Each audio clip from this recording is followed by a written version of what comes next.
A paz do Senhor, irmãos. Hoje, quarta-feira, estamos aqui para mais uma das nossas lives, não é?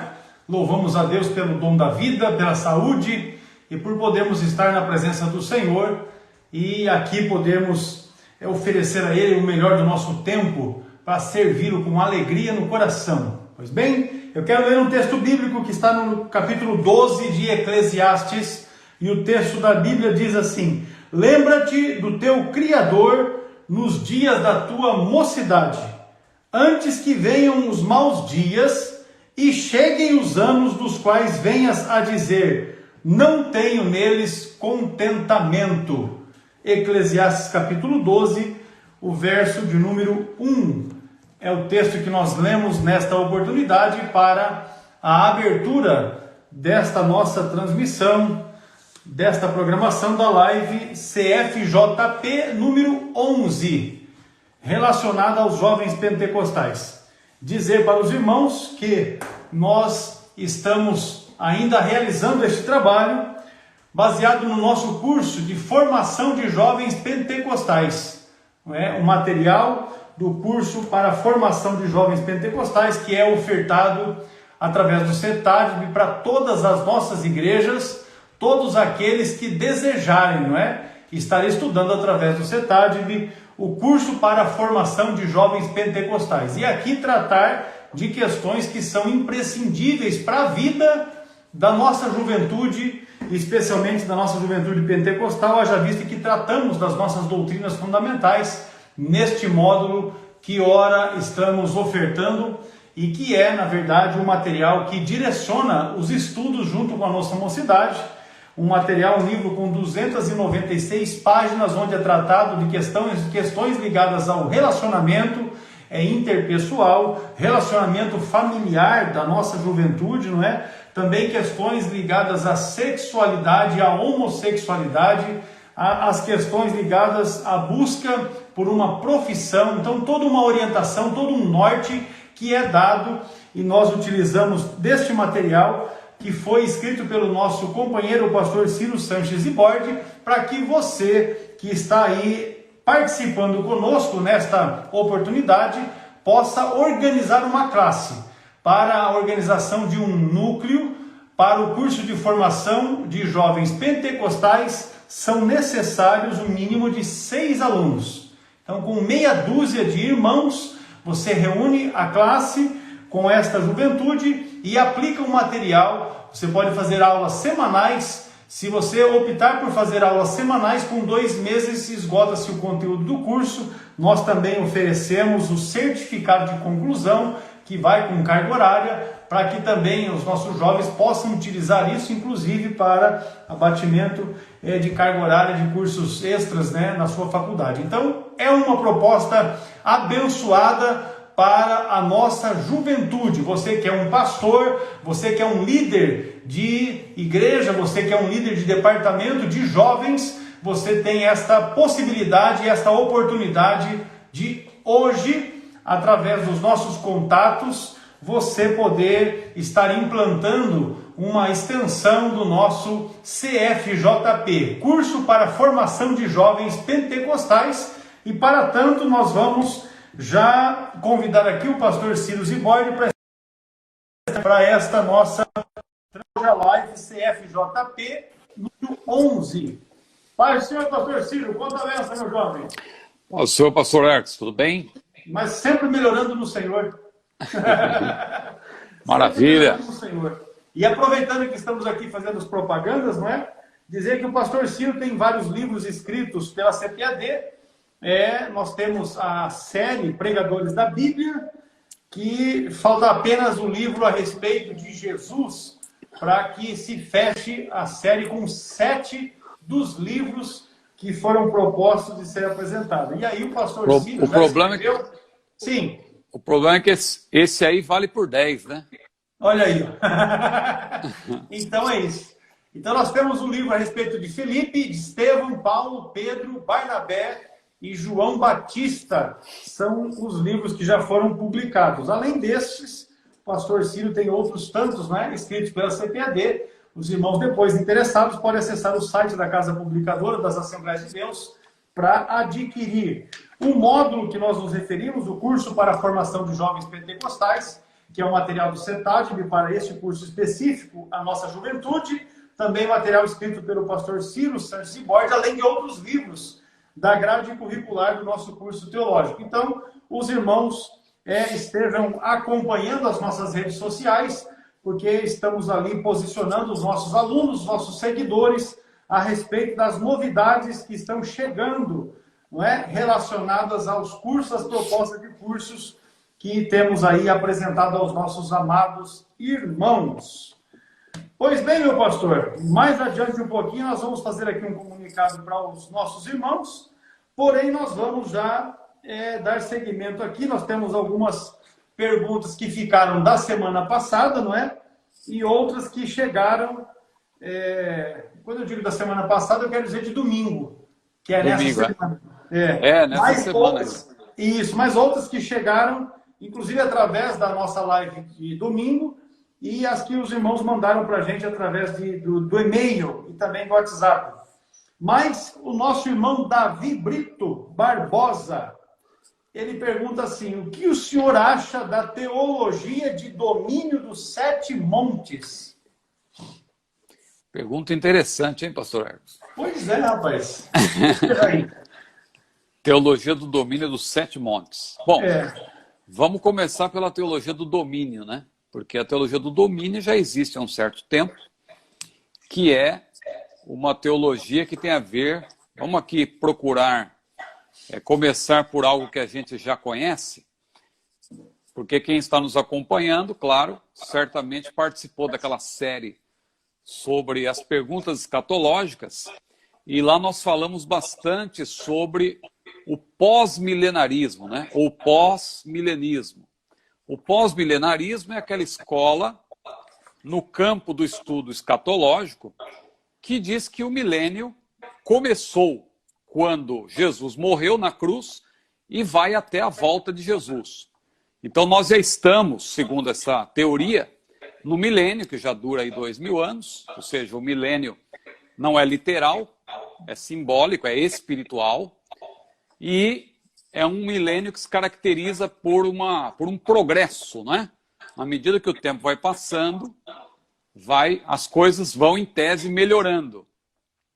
E a igreja vai conquistando espaços, o reino de Cristo vai se ampliando na face da terra e assim por diante. Bom, a teologia do domínio é essa teoria do pós-milenarismo levada às últimas consequências, ao extremo. Não é? Ou seja, domínio político, domínio de todas as esferas. E aí, a teologia do domínio dos 7 montes é uma teologia que diz respeito a essa teologia do domínio, só que com uma roupagem neopentecostal. Né?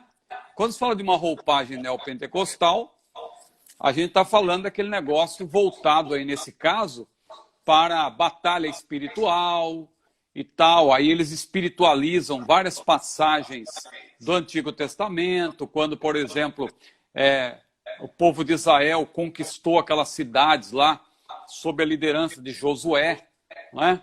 E teve que rodear a cidade e conquistar aquelas 7 cidades. Aí eles também falam dos 7 montes lá de Apocalipse 17, que fala da Babilônia. Então eles fazem desculpa usar um termo bem claro, uma salada de vários textos da Bíblia, fora de contexto.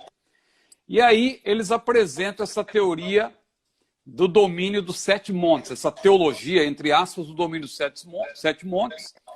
A gente pode citar aqui até alguns livros que se alguém quiser quiser conhecer melhor, quem é pesquisador, o autor que mais fala sobre isso na atualidade é John Enlow, né? John Enlow, que tem um livro chamado A Profecia das 7 Montanhas.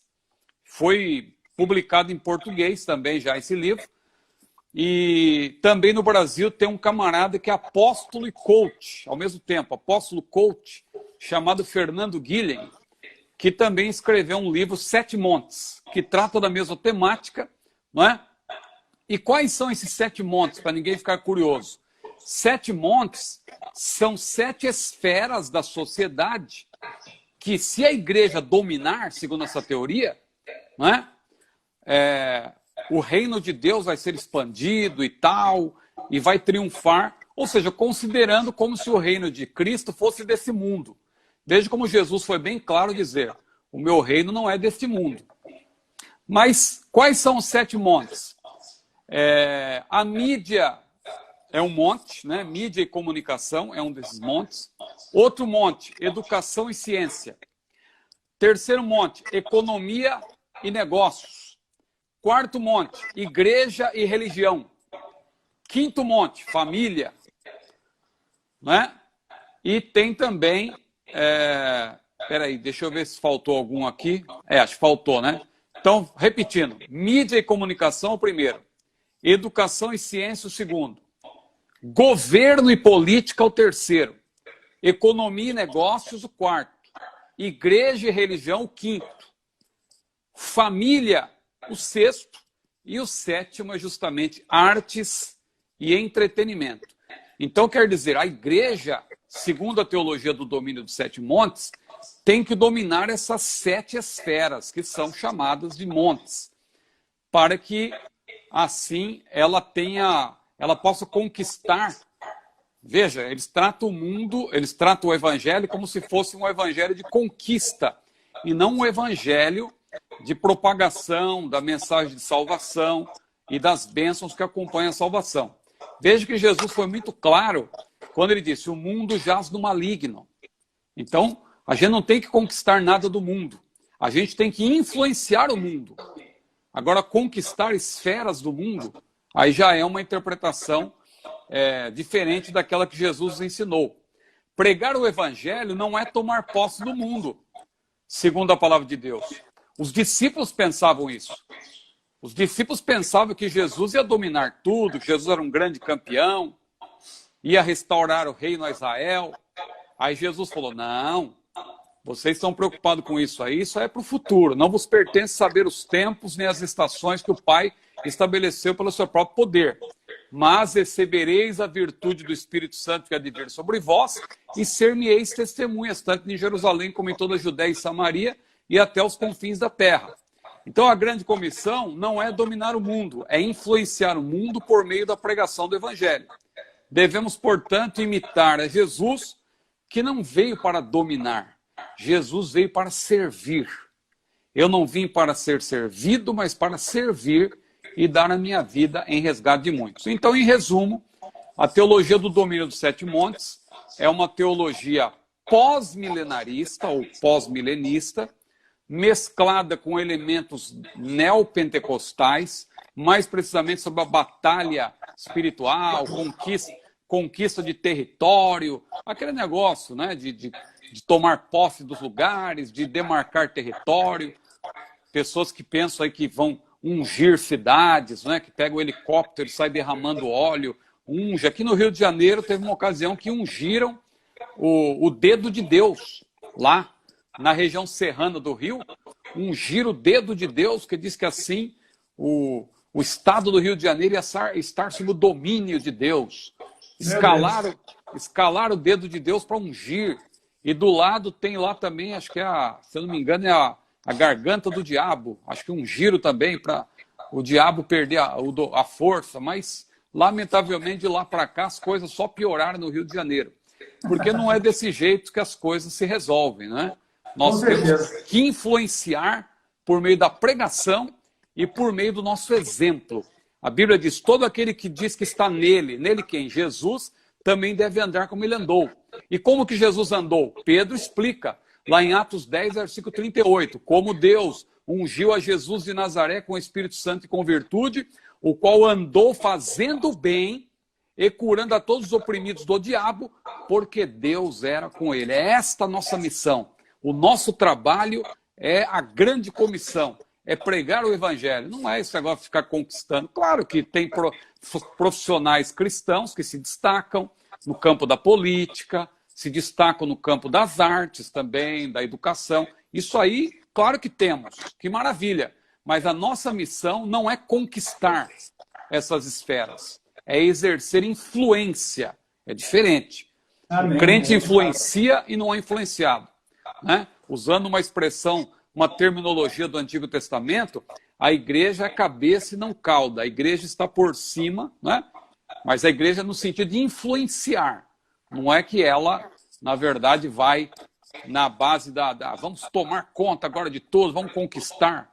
Não, isso aí é neopentecostalismo mesclado com essa teologia do domínio, que é o pós-milenarismo levado ao extremo. Amém. Será que ficou claro, pastor Hermes? Ficou claro, bem objetivo. Certamente o nosso irmão Davi vai ficar esclarecido nessa questão. Eu vou dizer uma coisa para você, rapaz. Eu estou desconfiado que o Diomar vai aparecer aqui para me socorrer. Eu vou precisar de uma ajudinha dele. É nesse instante que ele vai aparecer por aqui. O diácono Vitor é o Diomar. O diácono Vitor é nosso irmão que é lá da cidade de Guaíra, aqui no Paraná. Ele está fazendo uma pergunta bastante interessante e que diz respeito também a um dos temas que nós trabalhamos no nosso curso para a formação de jovens pentecostais. Ele pergunta assim: é pecado usar anticoncepcional ou outros métodos que dificultam ou impedem de engravidar? Muito bem. Veja que o nosso curso para jovens, ele abrange vários assuntos, né? Ele está claro em ordem de assuntos e tal. Primeiro trata de questões da família e etc. Depois vai para questões doutrinárias. Mas como nós citamos todos os pontos do nosso manual e deixamos os irmãos livres para perguntar, você que está chegando agora talvez não está entendendo. Ué, acabou de responder uma pergunta sobre batalha espiritual, teologia dos 7 montes, agora vai falar sobre esse assunto. É porque talvez essa já é a 10ª. Quem está chegando agora... 11ª, não é, pastor? 11ª. Essa já é a 11ª live denominada Jovens Pentecostais. E os jovens pentecostais perguntam de tudo. E não só os jovens, os pastores dos jovens também estão perguntando. Com certeza. E nós eles também têm dúvidas, eles chegam aqui e soltam essa batata quente na sua mão. E nós estamos respondendo aqui segundo a graça do Senhor. Então ele pergunta: Vitor, é pecado usar anticoncepcional? Bom, antes de continuar aqui a resposta, só esclarecer. Anticoncepcional tem 2 tipos. Eu não sou especialista no assunto, eu vou até pedir que quem tiver maior interesse no assunto, procure um médico, procure alguém que vai te orientar, não é? A mulher, no caso, um ginecologista, para ter a informação correta, né? O nosso irmão também que está interessado, é importante estar instruído, porque tem questões aí envolvidas à saúde. Porque é o médico que vai recomendar para uma mulher, ou para um homem, no caso, qual que é a melhor forma. Agora, nós como cristãos, o que nós podemos dizer? Veja, a Bíblia não trata dessas questões de maneira objetiva, como mandamento, mas a Bíblia trata por meio de princípios. A Bíblia é também um livro de princípios. Então nós citamos aqui vários princípios, né, nas primeiras lives. Todas as coisas me são lícitas, nem todas convêm. Todas as coisas me são lícitas, mas nem todas edificam. Todas as coisas me são lícitas, mas eu não me deixarei dominar e tal. Foge da aparência do mal e etc. Uma série de coisas que nós citamos aqui, princípios. Inclusive lemos alguns princípios também no livro de Provérbios, etc. Então, no caso de métodos anticoncepcionais, você tem que considerar 2 coisas. Levando em conta, claro que, como a Bíblia não fala diretamente, claro que nós temos liberdade para o planejamento familiar. Isso sim. A Bíblia isso não nos é vedado na palavra de Deus. O que nos é proibido? O aborto. Ou seja, quando você pensa em métodos anticoncepcionais, claro, o próprio nome anticoncepcional já te leva a uma ideia de que aquilo vai evitar uma concepção. Mas isso não é. Quando você conversa com um médico, por exemplo, ele vai te orientar e falar assim, esse método, ele evita a concepção em si, ou seja, não vai haver a fecundação do óvulo, não vai haver o encontro da partícula masculina com a partícula feminina para que haja concepção, porque ali é o início da vida. O início da vida é na concepção. A vida começa na concepção e é contínua até a morte. Independentemente se essa interrupção da vida ocorrer na fase intrauterina ou extrauterina, isso aí, se alguém interromper uma vida de propósito, está cometendo um assassinato. Para nós que somos cristãos, é isso que a Bíblia nos ensina. Porque é só você ver que quando Isabel foi visitar Maria, Isabel cumprimentou Maria e a criancinha que estava no seu ventre, que era João Batista, saltou. A criancinha já era cheia do Espírito Santo, com a presença daquele que estava no ventre de Maria, que naquela ocasião não tinha nem forma. Era ainda um ser informe no ventre de Maria, mas já foi chamado por Isabel de meu Senhor. Digo, quando Maria, perdão. Acho que eu falei quando Isabel foi visitar Maria, o contrário. Quando Maria foi visitar Isabel. Quando Maria foi visitar Isabel. Então a criancinha saltou no ventre de Isabel, João Batista, e Isabel disse, tu vieste, disse para Maria, tu vieste, que honra, eu estou sendo visitada pela mãe do meu Senhor. Ou seja, aquele ovo que estava no ventre de Maria, que não tinha nem forma, já foi chamado de meu Senhor. Então veja a seriedade com que a palavra de Deus trata dessa questão. Então, é preciso considerar quais métodos que são abortivos ou não. Porque se for abortivo, isso não serve para nós. Porque o método abortivo, o que acontece? Ele age depois da concepção. Já houve a concepção, a vida já foi gerada. Então, o que acontece? O método age para desfazer essa vida. É um método abortivo. Isso aí, para nós, é proibido, é vedado, para quem conhece a palavra.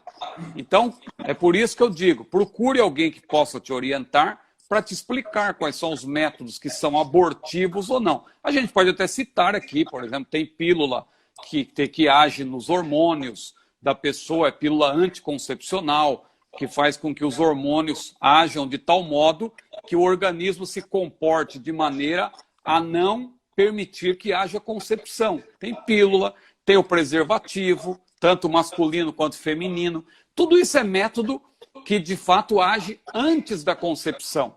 Agora, tem método que vai agir depois da concepção. E se ele vai agir depois da concepção, ele vai ser abortivo. E se é abortivo, isso aí é vedado a nós, é proibido, porque estaríamos, na verdade, impedindo a vida. E como eu disse já há pouco, a vida é contínua desde a concepção. A própria biologia define isso, que a vida começa na concepção. A vida começa na concepção e, independentemente da fase em que ela for interrompida, se for na fase intrauterina ou na fase extrauterina, não importa. É assassinato, biblicamente falando. Com certeza, ficou claro. O Vitor, nós já temos conversado algumas vezes, né? Eu até entendo o motivo da pergunta dele, mas nós tratamos dessas questões também no nosso curso para a formação de jovens pentecostais, inclusive algumas outras questões, eu até estranhei o fato de até então ninguém ter mencionado a questão de uso de preservativos, porque infelizmente nós temos jovens que são crentes, que não são casados e que usam preservativos para manterem relações sexuais antes do casamento e, além de estarem pecando contra o Senhor, trazem essa situação para si. Pois bem, mas nós vamos seguir aqui. O José Júnior, de Matões, ele faz uma pergunta que envolve a questão relacionada aos coaches. Há algum perigo espiritual? É a pergunta dele. Em o crente ficar vendo, ou no YouTube, ou no Instagram, enfim, das formas que forem possíveis de serem assistidos, né? Pastores coaches ou coaches pastores? Boa pergunta. É importante, primeiro, a gente saber quem são esses pastores coaches, né? E é importante também dizer que não vai nenhum desdouro, eu gosto de sempre dizer isso, não vai que nenhum desdouro, qualquer desdouro, né, ao trabalho profissional dos coaches. Né? O que é o coaching? O coaching é aquele tipo de trabalho, de orientação, de aconselhamento. Coaching significa treinamento, coaching. E coach, treinador. Então isso começou no mundo empresarial, não é? Aqueles camaradas que dão aquelas palestras motivacionais, que é muito interessante. Eu, quando atuava assim, quando atuei em algumas companhias, eu tive muito disso, participei muito disso e tal. Essas palestras motivacionais, o camarada vem, dá um dia de palestras, faz umas dinâmicas. Isso é o coaching. O coaching é importante, é fundamental. E eu gosto disso, é um tipo de coisa interessante. Agora, o problema aí que está sendo perguntado aí é sobre a pregação coach, sobre os pastores coaches. Aí eu já vejo um desvio de finalidade, um desvio de função, porque o ministro do evangelho não foi chamado para isso. Porque quando se fala de pregador coach, você está falando de autoajuda. Camarada que vai promover autoajuda. A autoajuda em si não tem problema na autoajuda. Só que o evangelho é muito mais que autoajuda. O evangelho é ajuda do alto, não é? Então o ser humano ele conta, claro, com 3 tipos de ajuda. Ele tem a ajuda externa das pessoas que estão à sua volta. Ele tem a sua própria ajuda, a autoajuda, né? A ajuda interna, vamos dizer assim. Mas a mais importante ajuda não é nem a externa das pessoas que estão à sua volta, nem a interna. É a ajuda superna, é a ajuda que vem do alto. Então eu usei termos similares só para você ver a distinção. Externa, interna, superna. Ou seja, a ajuda que vem das pessoas que estão à sua volta, a sua própria ajuda, porque você tem que se ajudar. Não é? Você tem que olhar para o espelho e dizer, eu posso, eu tenho, eu sou. Não é errado. A mulher olhar para o espelho e dizer, olha, eu hoje estou me sentindo bonita, estou me sentindo bem, não é? Estou com uma roupa bonita, estou com um penteado bonito. O homem também tem que se sentir animado e tal. E tem que ter motivações, né? Agora, nós que somos servos de Deus, isso tudo para nós é secundário. O que diz a Bíblia lá em Hebreus, capítulo 13, versículos 5 e 6? Sejam os vossos costumes sem avareza, contentando-vos com o que tendes, porque ele disse, não te deixarei e nem te desampararei. E com confiança ousemos dizer, o Senhor é o meu ajudador, e não temerei o que me possa fazer homem. Veja, o Senhor é o meu ajudador. Não é autoajuda, é ajuda do alto. Agora, os pastores coaches, na verdade, eles estão estudando, estão aprendendo. Eu falo com conhecimento de causa, não estou jogando pedra, porque eu sei do que eu estou falando, modéstia à parte. Eles estão aprendendo com os coaches. Estão estudando com os coaches, estão assistindo vídeos de coaches. Estão vendo como que funciona, como que consegue, né, falar daquelas coisas que agradam os ouvidos, que massageiam, que manipula o auditório, e os passos, e a forma, e toda aquela coisa, e senta num banquinho, e aquelas luzes assim, tal, e aquela musiquinha, e tal, e aquela voz chorosa, meu amigo, é hoje, e aquela coisinha, sabe? Desculpa aqui encenar um pouco, mas isso é coach. Isso é coach. É muito exagero na forma, mas falta conteúdo. E, lamentavelmente, muitos desses coaches aí estão negando que a Bíblia é a palavra de Deus, como um desses aí outro dia, que os jovens estão embarcando nessa canoa furada. Ah, ele é bonitinho, ele fala bem e tal. Ah, como que eu gosto de ouvir, que maravilha, eu choro quando ele fala e tal. Mas o camarada dizendo que a Bíblia não é a palavra de Deus. Ah, Jesus é Deus? Não, que negócio é esse que Jesus é Deus? Isso é conversa. Cuidado. Olha, você é o centro. Você é o centro. Jesus é o centro, mas de Jesus, você é o centro. Você é o centro. Esse tipo de palavra motivacional. Não, meu amigo, você não é o centro, não. O centro é Jesus. Toda a glória tem que ser dada para Jesus. Claro que nós precisamos de uma palavra de motivação, mas, meu querido irmão, a mensagem, a melhor mensagem para motivar é a mensagem verdadeira da palavra. É o evangelho completo, é a Bíblia, é a palavra de Deus, é o verdadeiro evangelho. É a palavra que às vezes a pessoa precisa ouvir para receber um chacoalhão. João Batista pregou uma ótima mensagem, que as pessoas precisavam ouvir, porque nós não pregamos o que as pessoas querem ouvir, nós pregamos o que as pessoas precisam ouvir. E no caso de João Batista, o pessoal precisava ouvir: raça de víboras, quem vos ensinou a fugir da era futura? Eles precisavam ouvir isso. Então nós não pregamos o que as pessoas querem ouvir, nós pregamos o que as pessoas precisam ouvir. Então, querido irmão José Júnior, desculpa aí se eu divaguei muito, mas a minha resposta é a seguinte: há algum perigo espiritual, o irmão pergunta, e o crente ficar vendo no YouTube ou Instagram? Veja, você é livre. Se você quiser ver, veja. Mas eu também vejo, mas eu vejo com olhar crítico. Eu vejo com olhar crítico. Porque eu sei que a ajuda do alto é muito mais importante que a autoajuda. Vamos aqui ser honesto? Os coaches podem dizer alguma coisa certa? Podem. Não estou aqui jogando pedra, não estou generalizando.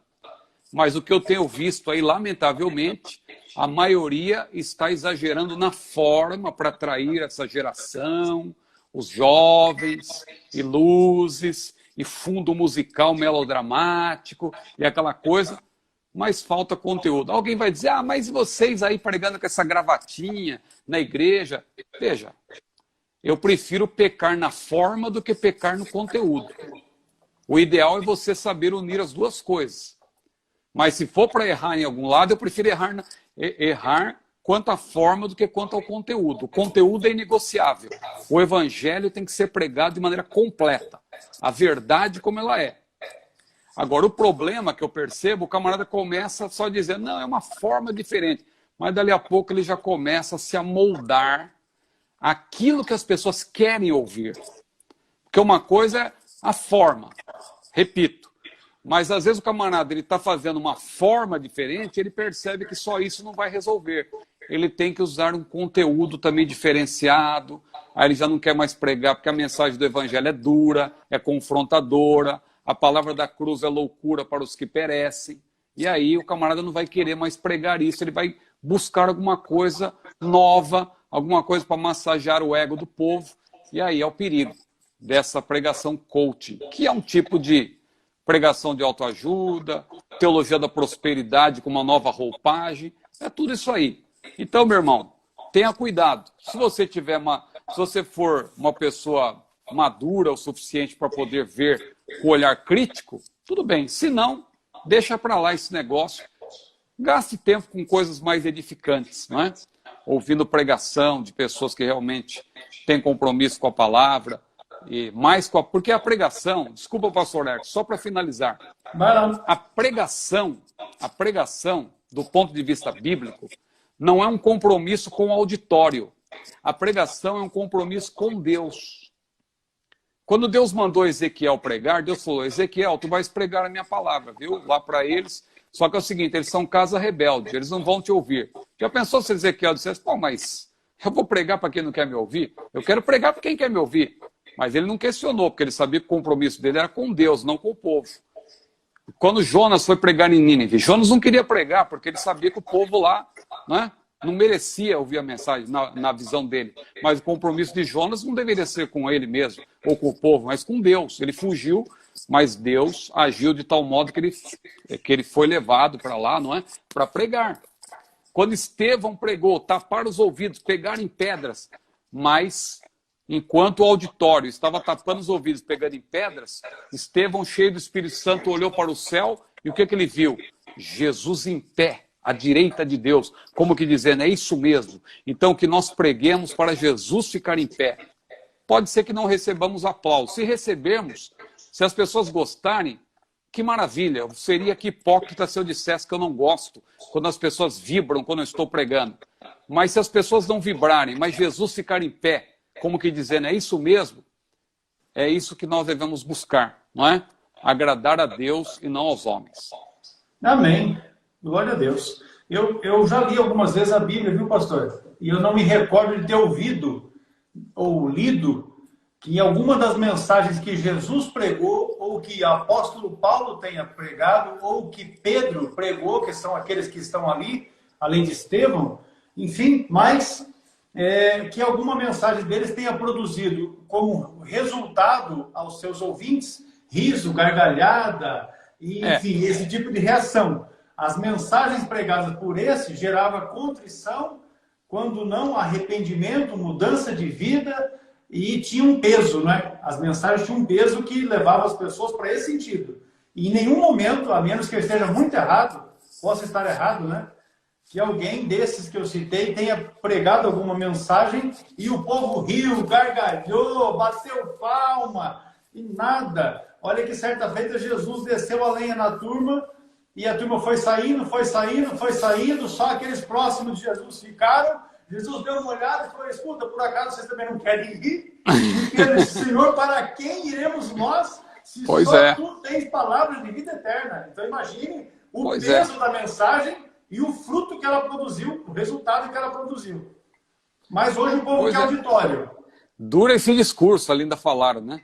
Então, eu até comentei com a Eliane, na segunda-feira, porque eu fui marcado num vídeo e eu estava vendo o vídeo, um determinado camarada chega assim, num carrão, que era um Cadillac Escalade, ele para o Cadillac, desce do Cadillac e fala umas palavras bonitas, uns negócios assim, que você vai ser vitorioso, que você vai conseguir um carro daquele também e tal. Aí eu já falei com a minha esposa, falei, escuta, essa mensagem, se ele for pregar em algumas regiões do país, não cola. Essa mensagem não cola. Você vai lá no interior, lá onde o povo não tem, às vezes, nem o que comer, essa mensagem lá não cola. Então a gente já vê essa mensagem que se prega aí, muitas vezes, que só quer massagear o ego. E o pior, meu pastor, é que a gente observa os comentários que se faz ali. Ei, então o povo quer isso, meu irmão. A verdade é que o povo quer ouvir isso. É do tipo daquele personagem da TV que diz assim, me engana que eu gosto. Infelizmente, nós estamos vivendo essa realidade.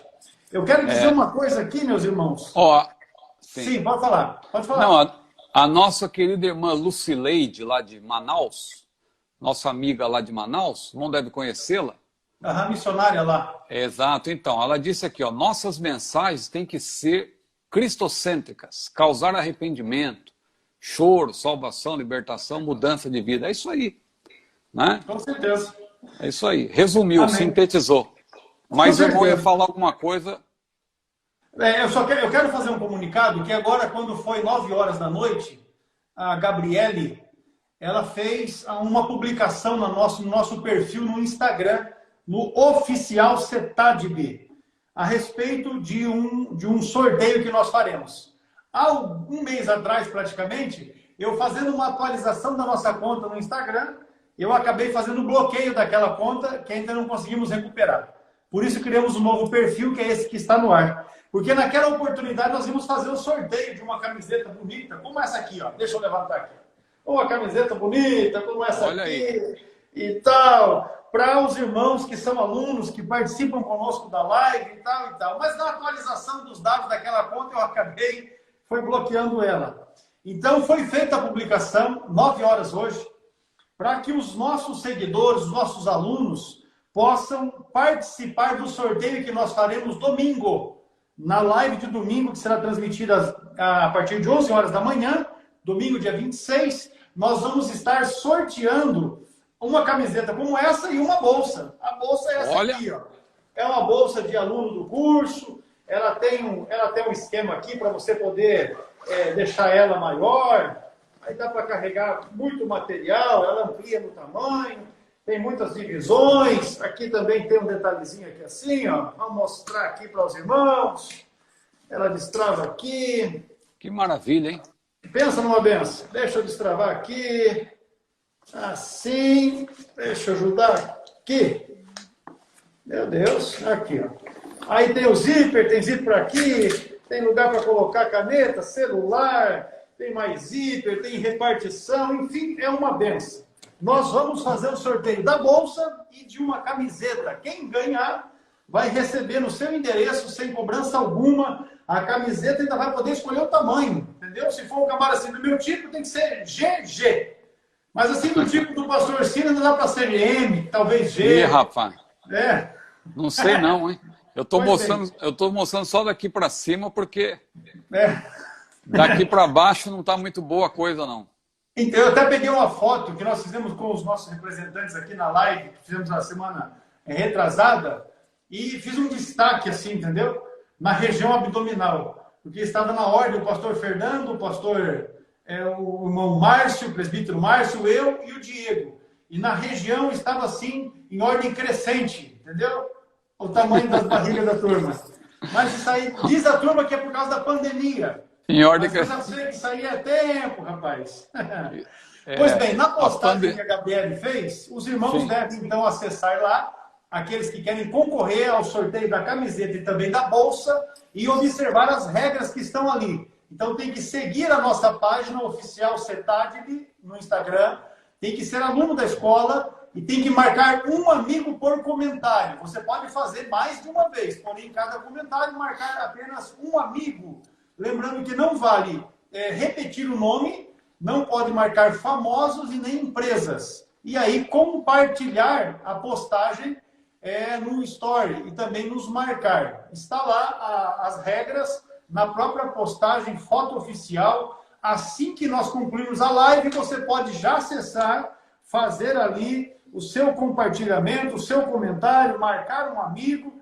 E vamos até domingo, dia 26, a partir de 11 horas da manhã, quando nós estaremos fazendo a transmissão da próxima live, que será de número 12. Então, nós vamos fazer o sorteio e já anunciar aquele que vai receber a camiseta e o outro que vai estar recebendo também a bolsa. São itens do CETADB que nós disponibilizamos para os nossos alunos. É uma bênção e você pode participar. Acesse o nosso perfil oficial CETADB no Instagram e passa a nos seguir. Também aproveita e já se inscreva como aluno do curso, se você ainda não é, né? Qualquer um dos cursos de teologia básico, médio, avançado, cursos ministeriais para a formação de jovens pentecostais, curso para a formação de obreiros, curso de capelania e curso para discipulado cristão. Pensa num negócio bom, é você ser aluno do CETADB. Então vem estudar conosco em nome de Jesus. Feito isso, meu pastor, nós vamos seguir. E o José Júnior está na dobrada. Está de novo ele aqui. O José Júnior é nosso aluno, ele é de Matões, em São Paulo. E ele faz uma referência no versículo que está em Apocalipse, capítulo 14, e verso 12, que diz assim: aqui está a paciência dos santos. Aqui estão os que guardam os mandamentos de Deus e a fé em Jesus. E o que ele pede é que se dê uma explicação a respeito deste versículo bíblico. Muito bem. Olha, vamos começar. A chave para entender qualquer versículo bíblico é você ler o contexto. É você estudar, primeiramente, a perícope. O que é a perícope? A perícope é o conjunto da frase. Porque o versículo, ele não é para ser estudado isoladamente. Claro que ele pode trazer uma verdade já nele próprio, isoladamente, só que essa verdade, ela só é de fato uma verdade, vou usar aqui uma redundância, uma verdade verdadeira, se ela for amparada pelo contexto. Amparada pelo contexto. Então, o que esse versículo diz? Pastor Ecos leu aí, não é? Aqui está a paciência dos santos. Aqui estão os que guardam os mandamentos de Deus e a fé em Jesus. O que isso significa? Vamos ler, então, a perícope. Vamos ler, não. Vamos fazer referência à perícope, ao conjunto da frase. Esse versículo pertence a uma perícope, pertence a um conjunto de versículos. A perícope é aquele conjunto de versículos que tem um sentido. O sentido está ligado a esse conjunto de versículos. Não é? É o chamado contexto imediato, a perícope, contexto imediato. Porque quando você estuda sobre contexto, você tem contexto imediato, você tem o contexto remoto, quando você vai comparar com um texto que está longe, né, remoto. Você tem o contexto geral, que é a analogia geral da Bíblia, porque a Bíblia é análoga. Você tem o contexto referencial, você tem o contexto cultural, contexto histórico. Você tem também o contexto ligado também à categoria que você está estudando, né? Ao tipo por exemplo, se é profecia, se é provérbio, etc. O gênero, não é? Muito bem.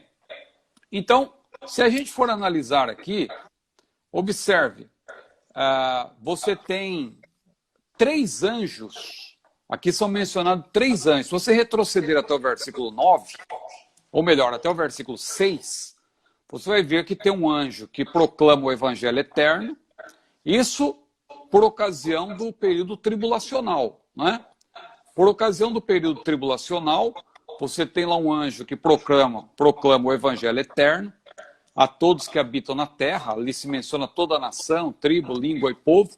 E o conteúdo desse evangelho, que o evangelho é um só, mas ele tem ênfases diferentes.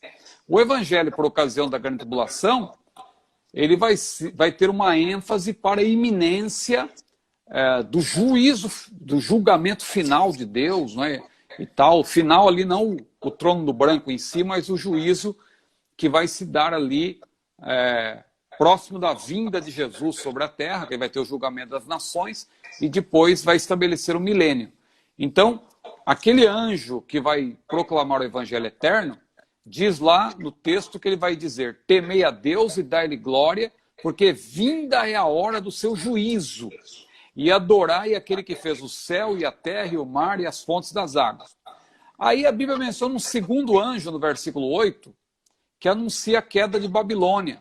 Babilônia que vai ser um grande sistema religioso, político, mundial, que vai se estabelecer por ocasião do período tribulacional. Já explicamos isso em escatologia. E vai aparecer um terceiro anjo alertando quanto ao futuro de quem adorar a besta. Veja, alertando, dizendo: olha, vocês que estão adorando a besta e vão permanecer nesse sentido, fazendo isso, vocês vão beber o vinho da ira de Deus. E vocês vão ser atormentados com fogo e enxofre. Eles vão alertar isso. E aí, depois de ter apresentado esses 3 anjos, um anjo que fala do evangelho eterno, outro anjo que anuncia a queda de Babilônia, e um terceiro anjo que alerta quanto ao futuro terrível de quem continuar sendo adorador da besta, aí vem os versículos finais da perícope, os versículos 12 e 13, que apresentam, na verdade, um contraste dos verdadeiros adoradores com os adoradores da besta. Aí os verdadeiros adoradores, claro, isso recorrendo à analogia geral da Bíblia, aqui não é uma alusão apenas àqueles que estiverem participando do período tribulacional, os santos, aqueles que forem salvos nesse período. Aqui, claro, a ênfase é para todos os adoradores. Então a Bíblia diz aqui que eles são perseverantes, ou seja, eles são pacientes, porque eles guardam os mandamentos de Deus. Os mandamentos de Deus aqui é a palavra do Senhor como um todo. Não vai pensar que aqui são os 10 mandamentos, mas na verdade a palavra de Deus, ela tem mandamentos, né? Jesus mesmo apresentou mandamentos e tal. Um novo mandamento vos dou. Porque quando se pensa em mandamentos, alguém pensa logo nos 10 mandamentos. Às vezes a pessoa tem aquela ideia ligada ao adventismo, ao adventismo do 7º dia, que prioriza os 10 mandamentos para dar uma ênfase para o sábado. Mas é bom lembrar que os 10 mandamentos, lá em Êxodo 20, eles tiveram como destinatários originais os israelitas, aqueles que saíram do Egito no tempo de Moisés. Não é para nós aquilo. Tanto que os mandamentos depois eles vieram a ser viriam a ser repetidos pelo Senhor Jesus, claro, ele dando ênfases diferentes, e ele não fala nada do sábado. Pelo contrário, ele diz que o sábado foi feito por causa do homem e não o homem por causa do sábado. Ora, se o sábado foi feito por causa do homem e não o homem por causa do sábado, logo não é o sábado que tem domínio sobre nós, somos nós que temos domínio sobre o sábado. Então, mandamentos aqui são os mandamentos da palavra de Deus como um todo. E diz que eles são bem-aventurados. Esses servos de Deus que são perseverantes, que Jesus também disse, aquele que perseverar até o fim será salvo, eles são bem-aventurados. E eles fazem parte da primeira ressurreição, porque a Bíblia diz que bem-aventurados aqueles que morrem no Senhor. Aqueles que morrem no Senhor fazem parte da primeira ressurreição. Seja ela por ocasião do arrebatamento da igreja, seja ela ali antes do início do milênio, vai ter também a ressurreição de todos os mortos também do período tribulacional. Eles vão ressuscitar para participar também do milênio, já com corpos glorificados, ou seja, eles fazem parte da primeira ressurreição. Então, não sei se eu fui claro aqui.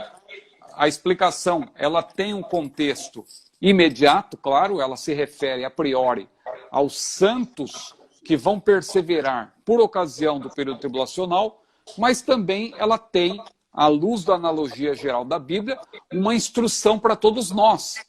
Porque o servo de Deus que se preza, ele é perseverante, ele guarda os mandamentos, ele guarda a fé em Jesus, e ele, por isso, claro, ele é bem-aventurado, porque ele, se ele vier a morrer, se Jesus não voltar antes, ele, claro, morre no Senhor e faz parte da primeira ressurreição, como dizem aí os versículos 12 e 13. Nosso querido irmão perguntou sobre o 12, eu já aproveitei e falei sobre o 12 e o 13, porque eles transmitem, o 13 junto transmite uma mensagem ainda mais completa, né, sobre o assunto.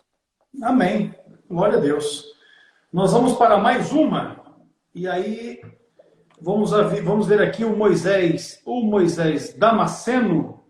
Ele pergunta assim: temos de aconselhar novos convertidos a fazerem cursos teológicos? Pergunta excelente, não é? Olha, eu vou dar uma introdução aqui, vou deixar com o irmão, para o irmão falar um pouco sobre isso também. Mas assim, a grande comissão, o que é a grande comissão que Jesus nos entregou? A grande comissão, ela é tripartida. A grande comissão, ela envolve evangelização, discipulado e envolve também aperfeiçoamento contínuo dos discípulos. Jesus, lá em Marcos 16 e 15, ele disse: ide por todo mundo, pregai o evangelho. Então, faz parte da grande comissão pregar o evangelho, anunciar a palavra de Deus, proclamar o evangelho. Isso é a primeira parte da grande comissão.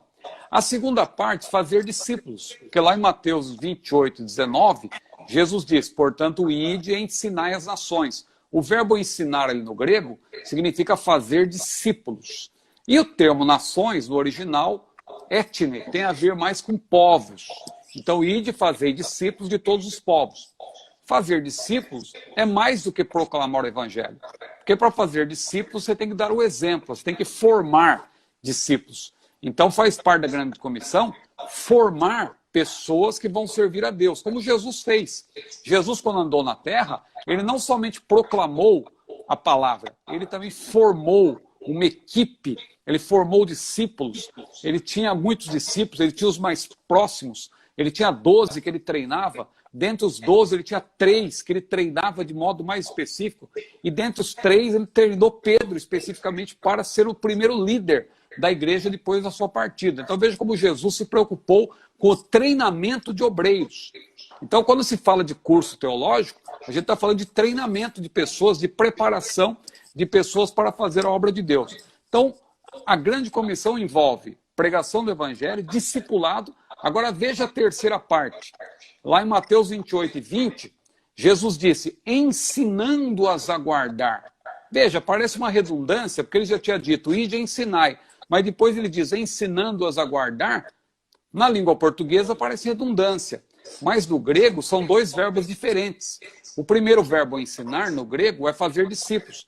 O segundo verbo, ali na verdade, é um verbo que tem a ver com doutrinamento, didasco. É o doutrinamento contínuo. O discípulo, mesmo ele sendo já um discípulo, ele precisa ser doutrinado continuamente. É o que está lá em Hebreus 5, quando o autor disse, nos versículos 12 a 14, olha, devendo já ser mestres pelo tempo, ainda eu tenho que voltar a ensinar os primeiros rudimentos. Vocês não cresceram nada. Já era para vocês serem mestres e vocês não cresceram. Então aí, pastor Eco, eu vou deixar para o irmão falar, porque o que acontece? O nosso querido irmão Moisés pergunta se temos que aconselhar novos convertidos a fazer curso teológico. Sim, mas o curso certo. Porque o novo convertido, ele está na fase inicial, então ele não pode já começar, por exemplo, fazendo cursos muito elevados, ele tem que ir devagar, o aprendizado é progressivo. Por isso que Jesus disse: ensinando-as a guardar todas as coisas que eu vos tenho mandado. Isso aí, por isso que nós temos escola dominical, nós temos culto de doutrina, nós temos cursos teológicos, não é, pastor Hermes? Com certeza, com certeza. É imprescindível o estudo, e eu como diretor de escola, eu me preocupo, porque invariavelmente nós recebemos ligações de irmãos interessados por curso, mas eles querem assim, não, eu quero fazer em um mês, eu quero fazer em uma semana. E aí a gente explica para os irmãos que é impossível você fazer um curso de teologia em uma semana, ou em um mês, ou em 2, 3 meses. Você não tem como fazer um curso de teologia e estudar todas as disciplinas da área da teologia sistemática, as disciplinas de cunho ministerial, isso tudo em um mês. E aí a gente explica o nosso material, que é subdividido, por exemplo, o nosso material do curso de teologia básico, nós estudamos 17 livros como esse aqui, 17 módulos como esse, e as matérias são distribuídas no assunto de teologia, estudo da Bíblia. Então nós estudamos os livros, né? Os 5 primeiros do Pentateuco, estudamos depois num outro módulo os livros históricos, em outro módulo os livros poéticos, em outro os profetas maiores, em outros profetas menores, em outro módulo os evangelhos e atos, em outro módulo as epístolas. Só aí já são quase 6 meses de curso. Agora o indivíduo quer fazer isso em poucos dias. Então a gente ensina, explica, orienta, que não há como. Aí fala, não, mas a escola tal faz. Então amém, meu irmão. Ou CETAD que não faz. Por quê? A nossa ideia não é encher o camarada de livro e falar para ele, meu filho, tá aí, se vira. Não, nós temos um propósito, nós temos um alvo, um objetivo que é ensinar. É transmitir conhecimento, ter tempo para a experiência de vida, até porque o aluno vai para a sala de aula, quando estuda em um núcleo, com um módulo como esse aqui, Teologia Sistemática 2, o assunto é Trindade. Ele vai com esse módulo para a classe, e ele vai estudar do conteúdo desse livro em torno de 25 a 30 páginas em uma aula. Aí você não tem como dizer para mim que em uma aula de 2 horas de duração, 1h30, 1h40 de duração, o aluno vai conseguir assimilar o conteúdo de 25, 30 páginas. É impossível esse negócio. Então a gente explica para que o aluno, durante a semana, ele leia, faça destaques nas lições, nos conteúdos, para que na aula seguinte ele possa questionar o monitor. Aqueles irmãos que fazem o curso individual, eles têm acesso ao módulo, têm acesso às videoaulas no nosso portal de cursos online. Então ele vai ler um livro, vai fazer as suas observações, vai assistir a videoaula, e ainda assim, quando permanecem dúvidas, eles entram em contato com a gente aqui, para que a gente possa esclarecer. Então você veja, pastor, que o projeto, o processo de aprendizado que a gente propõe para os nossos irmãos é que, de fato, eles façam um curso e aprendam. Agora, observe, você mencionou o fato de Jesus ter feito os discípulos, coisa linda, né? Ele formou 12 homens em um processo de tempo que a gente entende de pelo menos 3 meses e meio, 3 anos e meio. E vamos falar a verdade, nesse projeto, nesse processo todo de 3 anos e meio, vamos colocar aqui o Judas se matou, o Dídimo teve dificuldade de crer, os apóstolos tiveram dificuldade para expulsar um demônio, porque faltava a eles unção, faltava desgraça. Então você observa que nesse processo de 3 anos e meio, ficou ainda alguma coisa que o pessoal teve que aprender e se aprimorar. E a gente observa que esse aprimoramento veio quando o Espírito Santo veio sobre aqueles homens que buscaram. Então a gente tem todo esse processo dentro do curso de teologia. A gente incentiva os irmãos a estudarem, a refletirem, a meditarem no conteúdo proposto do curso, mas também na palavra de Deus. Nós também incentivamos a vida de oração, nós incentivamos a prática de jejum, de consagração, que isso tudo tem que andar junto. Senão o indivíduo vai ser uma lata vazia, que vai fazer muito barulho, mas não vai produzir resultado, efeito nenhum, a mensagem anunciada e pregada por esse tal. Então, o curso teológico, de fato, já o novo convertido nós temos aqui, para ele, discipulado cristão. É o leite, o essencial, e depois ele vai estudar os cursos de teologia e certamente vai ser abençoado. Meu pastor, nós vamos deixar ainda a pergunta do Gabriel para domingo. Os irmãos que quiserem ainda fazer as suas perguntas, podem colocar nos comentários, nós vamos tomar nota e domingo Dia 26, nós vamos estar fazendo o sorteio da camiseta e da bolsa, para os irmãos que vão atentar para as regras que ali estão, e vai ser uma bênção. Pastor, as suas considerações finais, porque o tempo já foi. Amém.